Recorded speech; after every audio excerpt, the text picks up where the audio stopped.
பூரி ஜெகநாதர் ஏன் அனுமானை சிறைபிடித்தார்? இதனால் இன்று வரை ஹனுமான் சங்கிலியால் கட்டப்பட்டிருக்கிறார். உங்களுக்கு அனுமான் பிடிக்கும் என்றால் ஒரு லைக் செய்து சப்ஸ்கிரைப் செய்து கொள்ளுங்கள். சமுத்திரதேவன் ஜெகநாதரின் பக்தர் ஆவர். தினமும் அவரின் பாதங்களை தொட்டு வணங்க விரும்புவார். தினமும் சமுத்திரதேவன் வரும்போதெல்லாம் சமுத்திரதேவனுடன் வெள்ளமும் வந்து பூரி நகரம் முழுதும் மூழ்கிவிடும்.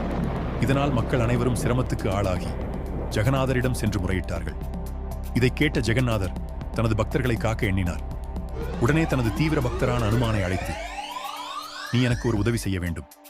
சமுத்திரதேவன் என் மீது அளவு கடந்த பக்தி வைத்துள்ளார். இதனால் அவர் என்னை பார்க்க வரும் போதெல்லாம் பூரி நகரம் முழுவதுமாக மூழ்கிவிடுகிறது. இதிலிருந்து என் பக்தர்களை நீதான் காக்க வேண்டும் என்று சொல்லி அனுமானை அங்கு காவலுக்கு வைக்கிறார். அனுமான் காவலில் இருக்கும் பொழுது நீரின் அலைகள் பூரி நகரத்திற்குள் வரவில்லை. ஆனால் பூரி நகரத்தில் எங்காவது ராமர் பூஜை நடக்கிறது என்றால் அனுமான் அங்கு ஓடிவிடுவார். அந்த நேரம் சமுத்திரதேவன் ஊருக்குள் வந்து அனைத்தையும் நீரில் மூழ்க செய்தார். இதில் கோபமடைந்த ஜெகநாதர் அனுமானை ஒரு சங்கிலியால் கட்டி, இந்த சங்கிலி இருக்கும் வரை நீ இந்த கடலை பாதுகாக்க வேண்டும் என்று கூறினார்.